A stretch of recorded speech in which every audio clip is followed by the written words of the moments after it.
Be careful what you let into your life, no matter how benign it may seem at first. One wrong turn, one unlucky window left open a crack, and the unspeakable might come slithering through. For my sister Nay, an unassuming rental room became ground zero for one of those chilling evils that should never be disturbed. It started simply enough. Nay had just recently moved to Bangkok and needed a place to stay for a while. I helped her find a rental room in a quiet neighborhood downtown. Little did we know, we were opening a door to sheer terror. The rental townhome was a long row of single-story rooms, mostly occupied by small businesses such as sound repair shops and a hair salon. Nay settled into room 12, right next door to the salon run by Pim, a friendly middle-aged woman. At first, everything seemed normal. Nay got to know her neighbors, chatting with Pim over the back wall as they went about their days. But after a few weeks, dark clouds began to gather. Pim's boyfriend had a nasty temper, often stumbling home drunk and picking fights over the smallest things. Nay could hear them screaming at each other through the thin walls, his drunken rage echoing in the night. One day, Nay went to get her hair done at Pim's salon. What should have been a relaxing pampering session turned into a nightmare. Pim's boyfriend burst in, accusing her of stealing his money. The fight grew so heated that Nay decided to skip the dye job and just get a trim. A few days later, Nay returned from a relative funeral, eager to settle back into her temporary home. But the moment she stepped onto that quiet street, the hairs on the back of her neck prickled up. An eerie silence hung in the air. As she passed a small group of drinkers in front of the corridor, her gaze fell upon the salon door. There, stark against the faded paint, were splatters of dried blood. A cold fist clenched around Nay's heart as a terrible feeling crept over her. She hurried inside her room, trying to shake off the dread. That's when she heard it, the unmistakable sound of a nearby door opening. Nay's spirits lifted, thinking it must be Pim returning home. Drawn to the back restroom, she peered through the grated window and felt her blood turn to ice water. There, straining upwards in the inky blackness, was Pim's face sticking out from top window. "Nay, Nay," Pim whispered in a chilling voice. "Yes? What is it?" Nay stammered. "Want to dye your hair? I'm free now." Pim's voice was laced with sorrow, an unmistakable plea for help. Dazed, Nay mumbled some excuse and fled outside, only to find the salon door still firmly locked from the inside.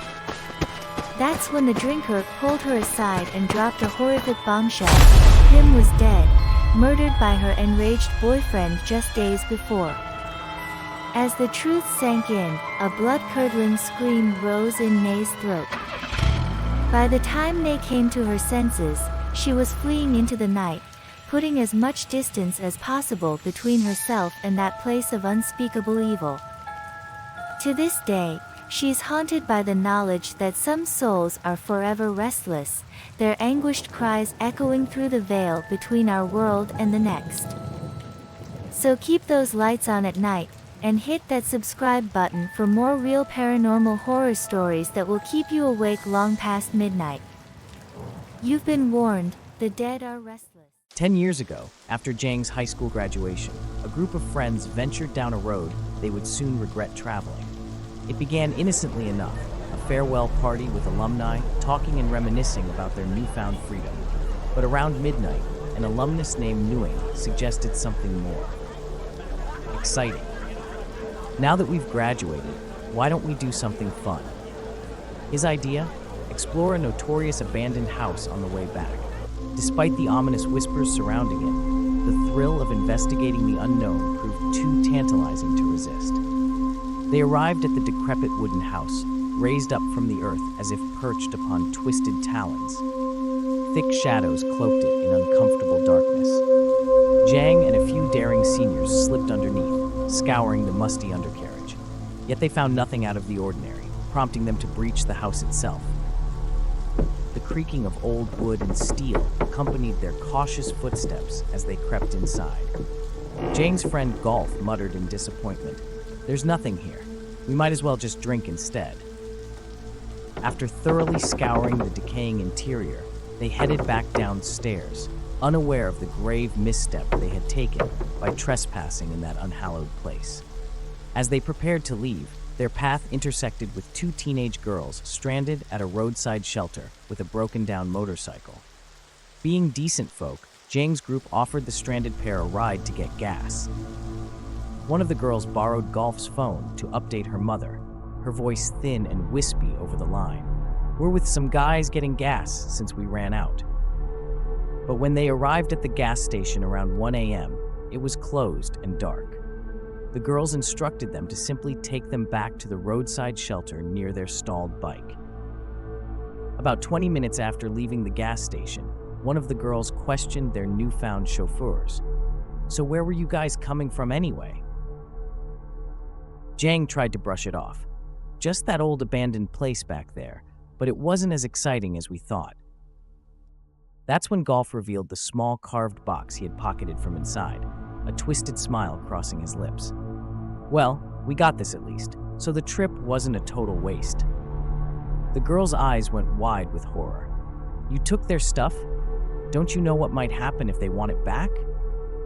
Golf scoffed. "It's just some old abandoned house. No one's lived there for years, so I helped myself."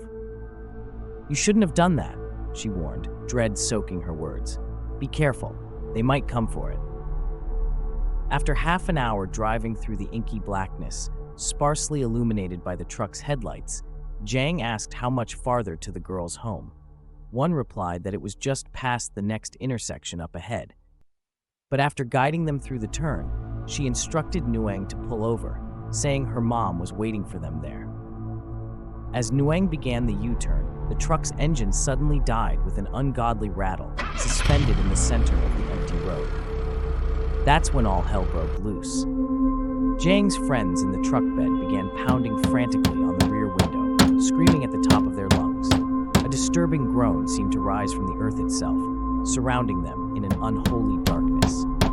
Then Jang felt an immense, suffocating weight bear down upon him, drenching him in a viscous, foul-smelling muck that seeped into every crevice. The world dissolved into a waking nightmare. Screeching metal, shattered glass, the agonized howls of his doomed friends. Jang finally regained consciousness in the hospital, his world shattered into jagged shards of broken memories. Nuang and another friend were dead. Golf and the two mysterious girls had simply vanished into the night, their fates unknown. Days later, Golf's mother received a call from his phone, placed somewhere on that same lonesome road. But the voice on the other end was not her son's. When she brought Jang back for questioning, they found themselves outside the accursed abandoned house once more, now lined with ritualistic garlands that hadn't been present before. An old caretaker emerged, leading them inside where horrific truth awaited. Photos of the two teenage girls hanged, decorating the walls. And on a table below, the haunting sight of Golf's phone and the carved box he had selfishly pilfered from the home's former residents. The caretaker spoke of waking tragedies from years past, of the girls being raped and murdered in that very house by depraved hands. Their grieving mother's soul had shattered, driving her to a final repose within those defiled walls. After an agonizing search, Golf's body was eventually discovered in a ditch not far from the accident site, a sobering reminder that some places should be left undisturbed. Jang's curiosity had unveiled a darkness that once witnessed can never be unseen, a place where malicious spirits still walk, guarding their profane secrets and enacting brutal vengeance upon any foolish enough to trespass. So tread carefully, friends. The next abandoned house you come across may be harboring more than just ghostly tenants. Stay tuned for more petrifying true horror experiences and subscribe for more fear than you can handle.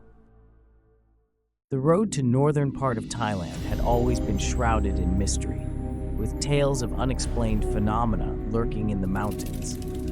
For Paul and his university friends, their fateful trip would unveil a terrifying encounter. It was their second night camping when they decided to explore deeper into the province. But on their return through the mountain forest, disaster struck. Paul's car defied the brakes, plummeting down the winding slope. In sheer panic, he yanked the handbrake, coaxing the vehicle to a crawl off the roadside. With no cell phone reception and dusk rapidly approaching, their only option was to camp for the night. A narrow path led them to an eerily vacant clearing, save for 2 tents standing sentry under the looming branches of an ancient banyan tree. An uneasy calm washed over Paul as they pitched camp, the cough from one of the tents offering a fleeting promise of company. As night smothered the forest, an unnatural chill gripped the air. The chorus of nocturnal creatures fell hauntingly mute. 2 strangers, a man and a woman, emerged from the occupied tents, the women introducing themselves as tourists visiting this province. But the lingering silence of the male companions raised goosebumps on Paul's arms as he walked to the river and just stood there staring at Paul's group in silence. Conversation flowed tensely among friends until 2 a.m. when Paul decided to retire, anxious for morning to break camp. That's when the mute men approached with footfalls utterly silent, smiles creeping across his face. Paul returned the unnerving grin as he disappeared into their tent. But dawn brought only dread. The big old banyan tree had vanished, replaced by a cremation ground, rows of chairs, and a smoldering stove. Hysterical, one of Paul's friends' screams pierced the morning as the illusion shattered. There was no path, no stream, just a deathly mud pit sealing off the main road. A local driving by asked how they had driven into the cremation grounds. Arriving back in Bangkok, Paul and his traumatized friends performed protective rituals at 7 temples. Yet one friend's chilling dream of a van plunging of the road and smashed into the trees lingered like a premonition of the souls they had unwittingly disturbed that dreadful night at the camping site. So were Paul and his friends simply victims of a grand illusion crafted by dark spirits? Or had they truly crossed into the realm of the dead that fateful night in the mountains? The truth may never be known, but one thing is certain: the scars of that nightmarish encounter will follow them for the rest of their lives. Have you ever watched a movie alone in a seemingly empty theater and felt a presence? Like you weren't quite as alone as you thought? This happened to a man named Om at an old cinema in Bangkok. What he experienced that night would shake him to his core. It was a quiet weekday evening, and Om had the craving to catch the latest flick his friend had raved about. Little did he know, he was about to live through a tale of terror himself. Om arrived at the rundown theater complex, its aged facade hinting at an unsettling history. As he purchased his ticket for the final showing, a strange chill ran down his spine. Finding his chosen seat, 5A in the last row, Om settled in as the empty auditorium dimmed to black. But just before the opening credits rolled, he excused himself to the restroom. What he found was straight out of a nightmare.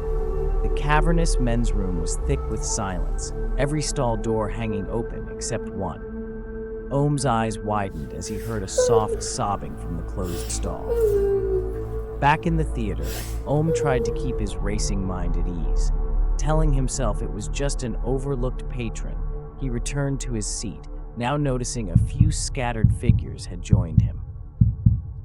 At first, Om barely registered their presence as the film carried on. But it wasn't until he bent down to discard his empty snack box that he saw it. A face, human but not, poked out from the row in front of him, pale, gaunt, and utterly lifeless. Om's blood turned to ice in his veins as he whipped his head around, only to find the other patrons had vanished into ghostly wisps. He scrambled into an occupied aisle in a panic. Huddled among the oblivious moviegoers, Om's gaze burned holes into that hauntingly vacant row. looking for any trace of the vanishing figures. By the time the credits rolled, Ohm could hardly keep his composure. That's when he saw them. 2, 3 inky shadows materialized and melted away into the seats where the ghastly patrons had been. Ohm fled the theater in a cold sweat, his mind reeling. He needed answers.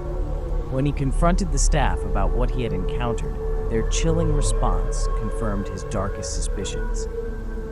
"This place is haunted. We never go upstairs."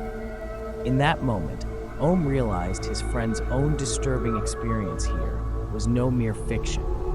The dead walked these aisles, their unfinished business bound to the silver screen. Perhaps it's best to never watch a movie alone again. So were those malevolent spirits trapped in the purgatory of an aging cinema? Or could there be something even more sinister at play? Let me know your thoughts on Ohm's haunting experience in the comments. And if you'd like to hear more real horror stories like this, be sure to hit that subscribe button because you won't want to miss the next chilling tale. It was a warm night in Bangpoo, a quaint area of Samut Prakan province, when Boy and his friends decided to extend their reunion celebration at Tong's cabin in upcountry. Little did they know, they were about to stumble into a realm where the veil between the living and the dead grows thin. As they arrived at the wooden 2-story cabin nestled in the fresh night air, an eerie sense of foreboding crept over them. Tong's grandmother issued an ominous warning. Keep the noise down after midnight if you wish to linger, and most peculiarly, ask permission from the elder sister before resting. Perplexed but undeterred, the group settled upstairs, the laughter and chatter of friends echoing through the halls. But as the night grew deeper, unsettling occurrences began to manifest. A wet, ghostly hand caressed Boy's feet, startling him from his slumber. At first, he dismissed it as a prank, but the chilling touch persisted, grasping at his knee with an otherworldly grip. Just when fear began to take hold, a deafening silence fell as the lights flickered out, plunging them into total darkness. In that shroud of blackness, something malevolent stirred. A dank, decaying scent pervaded the air as an unnatural chill gripped the room. Boy's breath came in ragged gasps, his heart pounding violently in his ears. The shadows seemed to writhe and contort, taking on monstrous forms that danced menacingly at the edges of their vision. Then, like a vengeful spirit manifesting from the abyss, a pale, emaciated woman emerged in the center of the darkness. Her tattered blue dress clung to her swollen, pregnant belly. Her face was a rictus of anguish, eyes sunken and lifeless, yet brimming with an all-consuming hatred. A haunting lament that lanced straight through their minds, overwhelming their senses. On the next day, Tong's grandmother revealed the tragic truth. The woman was Tong's deceased sister, who had died in that house years ago while pregnant. She fell down the stairs and horribly broke her neck. Her restless spirit lingered, bound to the realm of the living.